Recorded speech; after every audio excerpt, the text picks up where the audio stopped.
पुट्ठा जैसे ही बाहर कदम रखता है तभी बारिश का मौसम छटता है और अचानक से धूप निकल आती है। अरे वाह, किस्मत भी मेहरबान है मुझ पे, भाई वाह। पुट्ठा जंगल की ओर जा ही रहा था। पुट्ठा उछलकर और चीखकर पीछे की ओर कूद पड़ता है। तभी अचानक काले बादल आकाश को ढक लेते हैं और लगातार बिजली गिरने लगती है। पुट्ठा जंगल की ओर भागता है। अरे ये क्या हो गया? अरे प्रभु, किसी बात पर क्रोधित हो गए हो क्या? बिल्कुल ही भस्म कर दोगे क्या? हे भगवान, पकौड़े तलवाने के चक्कर में कहीं इंद्रदेव मुझे ही ना तल दे। पुट्ठा भागते भागते जंगल के काफी अंदर पहुंच जाता है। जैसे जैसे वो अंदर जाता है उसे किसी के चिल्लाने की आवाजें आने लगती हैं। वापस लाओ, वापस दो मेरा सेब मुझे। हे भगवान, ये तो किसी बच्चे की आवाज लग रही है। पुट्ठा आवाज की तरफ भागता है। वो जाकर देखता है एक बच्चा ऊंचे आम के पेड़ के नीचे खड़ा होकर चीख रहा है। उसका मुंह गुस्से से लाल है। पुट्ठा भागकर उसके पास जाता है। बच्चा ठंड से कांप रहा था और उसकी आंखें गुस्से से लाल हो रखी थीं। हे भगवान, ये बच्चा किसका है? अरे बेटा, तुम कौन हो और तुम कहां से आए हो? बच्चा सामने की ओर उंगली करता है और मुंह बनाकर रोने लगता है। उसी समय अचानक बारिश भी होने लगती है। पुट्ठा चौंक कर इधर उधर देखने लगता है। वो बच्चे के सर पर हाथ रखकर पूछता है, बेटा क्या हुआ है? क्यों रो रहे हो? वो मेरा आम ले गया। हाँ, वो ले गया? कौन ले गया? ये कहकर उसकी सुनहरी नन्ही आंखों से आंसू छलक आते हैं। तुम्हें भूख लगी है? हाँ। पुट्ठा मुस्कुराता है और पेड़ से 3-4 आम तोड़कर उसे दे देता है। आम देखकर वायुन मुस्कुरा उठता है और उसी समय मौसम एकदम साफ हो जाता है और धूप निकल आती है। अरे यार, ये चल क्या रहा है? सिग्नल चले गए क्या भगवान के उधर? है? पुट्ठा वायुन की ओर देखता है। वायुन मजे से आम के चटकारे लगा रहा होता है। नाम क्या है तुम्हारा? वायुन। अरे वाह, बड़ा ही सुंदर नाम है, वायुन। कहाँ रहते हो तुम? पापा मम्मी के साथ। अच्छा, मम्मी पापा के साथ। और मम्मी पापा कहाँ रहते थे? वायुन चुपचाप पुट्ठा की ओर देखने लगता है। क्या हुआ, नहीं पता है क्या? वायुन नाम में सिर हिला देता है। ठंड लग रही है क्या? पुट्ठा थोड़ी देर वायुन की ओर देखता रहता है और सोचने लगता है। वायुन, चलो। कहाँ? अरे डरो नहीं वायुन, मेरे घर चलेंगे हैं। वहाँ तुम कपड़े भी बदल लेना और मेरी बीवी तुम्हें बहुत सा स्वादिष्ट खाना भी खिलाएगी है। सच में? हाँ, चलो चलो। पुट्ठा वायुन को लेकर वापस घर आ जाता है।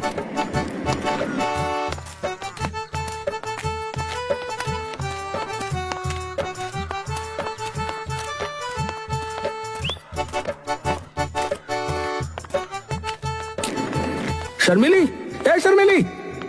क्या हुआ? ले आए लकड़ी? हे भगवान, वो तो मैं भूल ही गया। शर्मिली बाहर आती है और बच्चे को देखकर चौंक जाती है। ये क्या ले आए? लकड़ी मंगाई थी। अरे बच्चा बेचारा पता नहीं कैसे जंगल में फंस गया था। बारिश और ठंड से कांप रहा था और भूखा भी था। शर्मिली अंदर से भागकर तौलिया लाती है और वायुन को उसमें लपेटकर खुद से चिपका लेती है। बाबू तो ठीक है ना? वायुन मुस्कुराकर शर्मिली की ओर देखता है। हाय, देखिए ना जी, कितनी सुंदर मुस्कान है, जैसे नीले समंदर के अंदर सफेद सीपियां चमकती हो।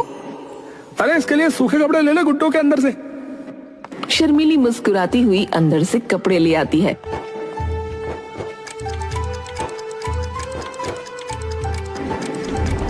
आपने पहली बार कोई अच्छा काम किया है इस बच्चे को घर लाकर।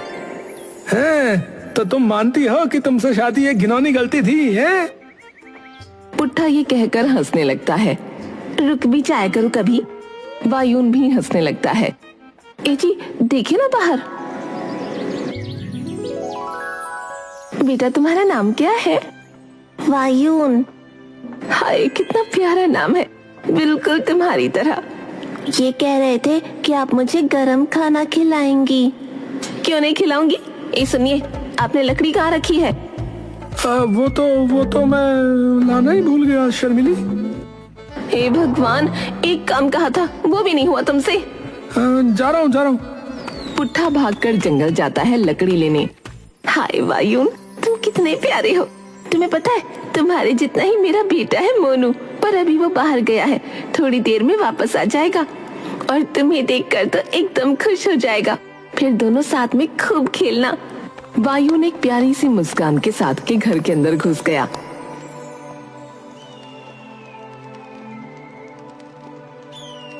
थोड़ी ही देर बाद पुट्ठा लकड़ी लेकर लौटता है।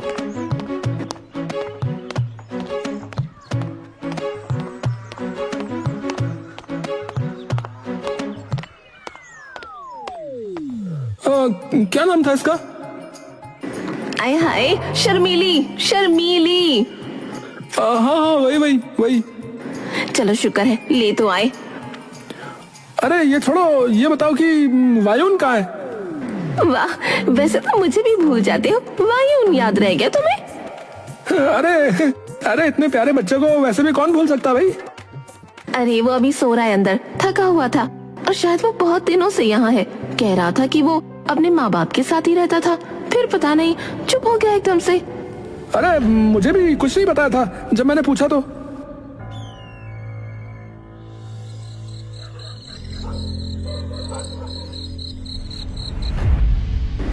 चित्रगुप्त अपने कार्यस्थल में पूरी कोशिश कर रहे होते हैं कि उन्हें इस विपदा का रहस्य पता लगे।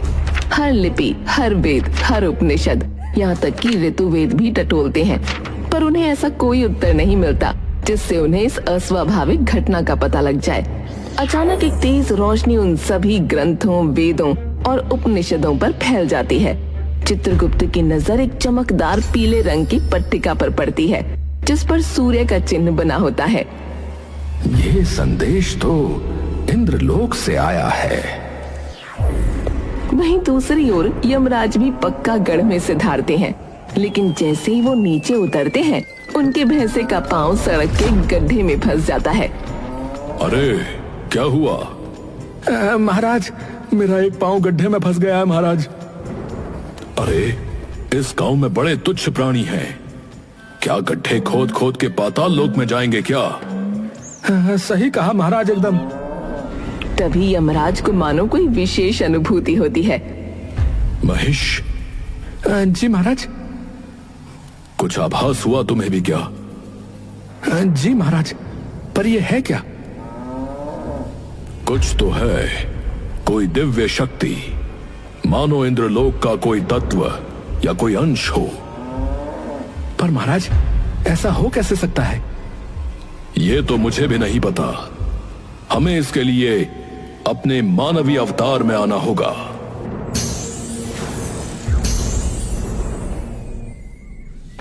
वहीं दूसरी ओर पुट्ठा के घर में मानो खुशियों की लहर दौड़ गई हो। पूरा दिन मोनू और वायुन खेलते रहते हैं। ए वायुन, आजा सीढ़ियों पे दौड़ लगाते हैं, देखते हैं कौन पहले ऊपर पहुंचेगा। हाँ चलो। दोनों सीढ़ियों पर ऊपर भागने लगते हैं, लेकिन अचानक वायुन का पांव फिसल जाता है और वो नीचे गिर जाता है। आवाज सुनकर शर्मिली दौड़ी चली आती है। क्या हुआ? शर्मिली जैसे ही वायुन को नीचे गिरा देखती है, उसका कलेजा मानो आंखों से छलक पड़ता है। वायुन धीरे से उठता है और शर्मिली को देखते ही आंसुओं में बिलख उठता है। शर्मिली उसे गले से लगा लेती है, लेकिन वायुन के रोने की चीखें पूरे घर में गूंज जाती हैं और पूरे घर पर शोक की काली घटाएं छा जाती हैं। पूरे घर पर बारिश आंधी बनकर टूट पड़ती है। आंधी और बारिश का प्रकोप इतना घनिष्ठ होता है कि मोनू को सीढ़ियों की रेलिंग पकड़नी पड़ती है। शर्मिली मौसम का ऐसा स्वरूप देखकर निशब्द हो जाती है। एकदम से इतना साफ मौसम इतना कैसे खराब हो सकता है? तभी भागा भागा पुट्ठा वहाँ आता है। पुट्ठा देखता है कि शर्मिली ने वायुन को अपनी छाती से लगाया है। अरे क्या हुआ शर्मिली? पता नहीं जी, मुझे एकदम से कुछ आवाज आई और जब मैं बाहर आई तो नीचे गिरा हुआ था। यमराज और भैंसा गांव में मौसम की इस विडंबना की जांच पड़ताल कर ही रहे होते हैं कि तभी भैंसा एक अनोखी चीज अपनी आंखों से देखता है। महाराज, भैंसा अपनी थोड़ी बगल की तरफ उंगली घुमाता है। यमराज देखते हैं कि उनके सामने घने काले बादल छाए हुए हैं। यमराज ये देखकर आश्चर्यचकित रह जाते हैं। वो दिव्य चीज अवश्य वहीं वास करती है। महेश, चलो वहीं पर। शर्मिली और पुट्ठा मिलकर वायुन को चुप कराते हैं और उसकी मरहम पट्टी करते हैं। वायुन की लाई आंधी थोड़ी देर में थम जाती है और तभी चारों ओर छाए बादल और तेज आंधी तूफान भी एकदम से छंट जाते हैं। शर्मिली जाकर वायुन को सुला देती है और वापस पुट्ठा के पास आकर बैठ जाती है। सुनिए, हाँ जी बताइए, क्या बोल रही हैं आप? मैंने आज वायुन के बारे में एक चीज पर बड़ा गौर किया। है वो क्या भाई? क्या आपने कभी ये महसूस नहीं किया कि वायुन जब जब रोता है तो आसपास अचानक बहुत जोर से बारिश आने लगती है और जैसे ही वो चुप होता है तो बादल एकदम से छंट जाते हैं। जब वो क्रोधित होता है तो बिजली गिरती है और जब हंसता है तो इंद्रधनुष निकल आता है। पहले मुझे लगा वहम है, लेकिन आज वायुन जैसे ही जोर से रोया तो चारों ओर बादल छा गए और बारिश होने लगी और जैसे ही चुप हुआ सब शांत हो गया। शर्मिली एकटक पुट्ठा की ओर देखती है। पुट्ठा भी एकदम से उसकी ओर देखता है। लगता है शर्मिली तुम सही कह रही हो। उस दिन भी जंगल में जब वो रोया था तो बारिश होने लगी और जैसे ही चुप हुआ तो एकदम से धूप निकल आई। इसका मतलब वो जैसा महसूस करता है मौसम भी उसके हिसाब से बदल जाता है।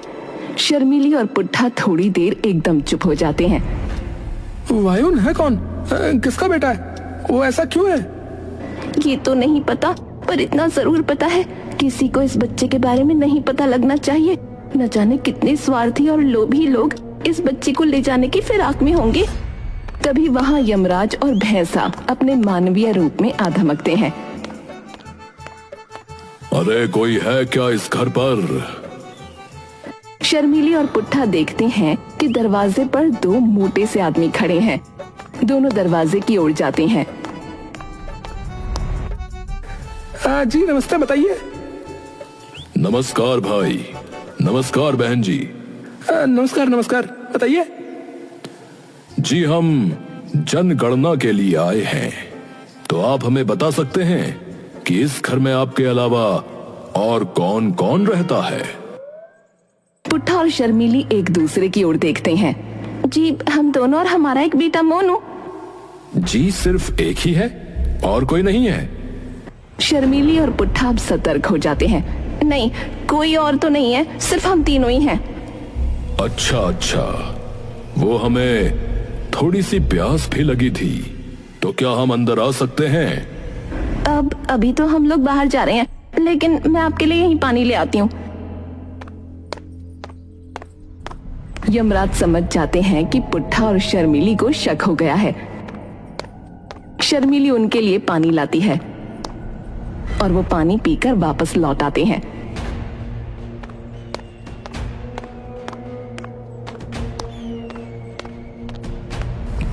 हाँ महेश, अब मुझे पक्का यकीन हो गया है कि वो दिव्य वस्तु अवश्य इन्हीं के पास है। जी महाराज, पर अब करें क्या? तभी यमराज के कानों में चित्रगुप्त की आवाज गूंजती है। महाराज।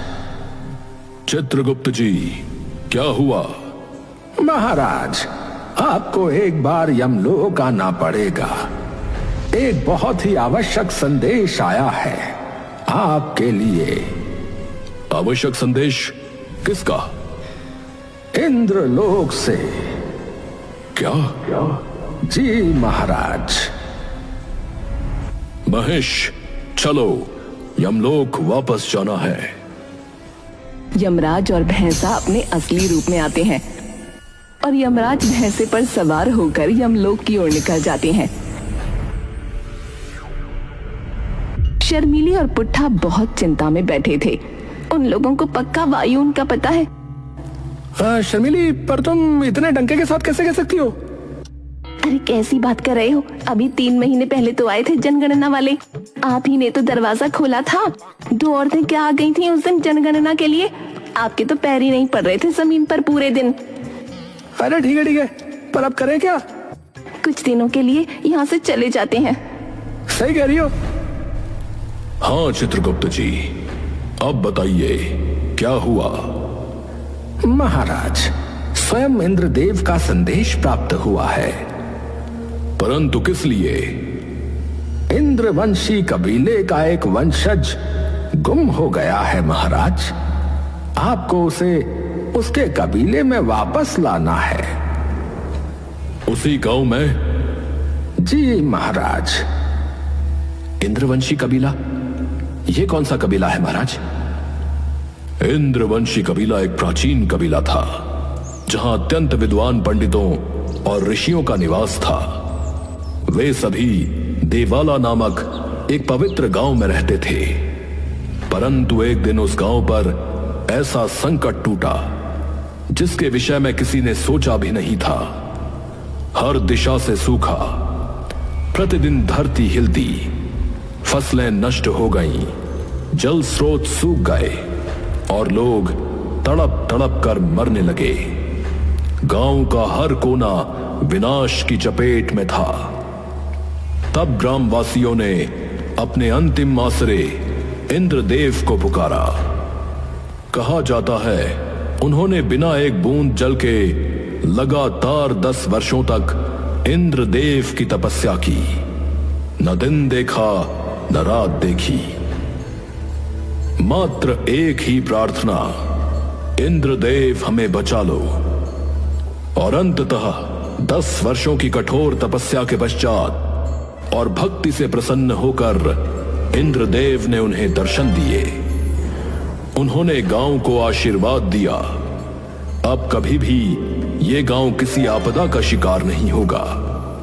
और साथ ही उन्होंने उन लोगों को एक दिव्य वरदान भी दिया, अब से तुम्हारी भावनाएं ही मौसम को आकार देंगी। परंतु साथ ही इंद्रदेव ने एक शर्त भी रखी, इस गांव को बाहरी दुनिया से छिपा दिया गया ताकि ये शक्ति कभी किसी गलत हाथों में न जाए। तभी से देवाला एक रहस्य बनकर दुनिया की नजरों से ओझल है। लेकिन आज भी जब बादल बिना मौसम गरजते हैं, कहीं ना कहीं कोई इंद्रवंशी भावनाओं से मौसम को चला रहा होता है। तो इसका मतलब महाराज, उस गांव में उसी कबीले का वंशज आ गया है। परंतु यह कैसे हुआ? वो गांव तो बाहरी दुनिया से छिपा हुआ था। संदेश में लिखा था कि उनके गांव पर किसी असुर प्रजाति ने हमला कर दिया था, जिसकी वजह से वहां भगदड़ मच गई और वो वंशज अपने कबीले से अलग हो गया। अब गांव के सभी लोगों ने मिलकर उन असुरों को भगा तो दिया, पर अब वे इंद्रदेव से मात्र एक ही प्रार्थना कर रहे हैं, उसे ढूंढने की। और वो वंशज अवश्य उसी घर में है। महिष, शीघ्रता करो। वायुन और मोनू अपने बिस्तर पर आराम से सो रहे होते हैं कि तभी यमराज वहां प्रकट हो जाते हैं। इंद्रवंशी, डरो नहीं पुत्र, मैं तुम्हें तुम्हारे घर ले जाने आया हूं, तुम्हारे कबीले के पास। मेरे मम्मी पापा के पास? हाँ, वहां सभी लोग तुम्हारी प्रतीक्षा कर रहे हैं। रुको, पहले तुम इन्हें तो बताओ कि तुम जा रहे हो। इन लोगों ने भी तुम्हारा ध्यान रखा है, तुमसे अपने सच्चे मन से प्रेम किया है। वायुन दौड़ता हुआ शर्मिली और पुट्ठा के पास जाता है और उन्हें उठाता है। काका काकी। अरे वायुन, क्या हुआ? ठीक तो हो? क्या हुआ बेटा? काकी, मैं जा रहा हूँ वापस अपने घर। शर्मिली और पुट्ठा पर मानो बिजली गिर पड़ती है। तुम्हारे मम्मी पापा आ गए क्या? नहीं काकी, पर कोई है जो मुझे मेरे घर वापस ले जाने आया है।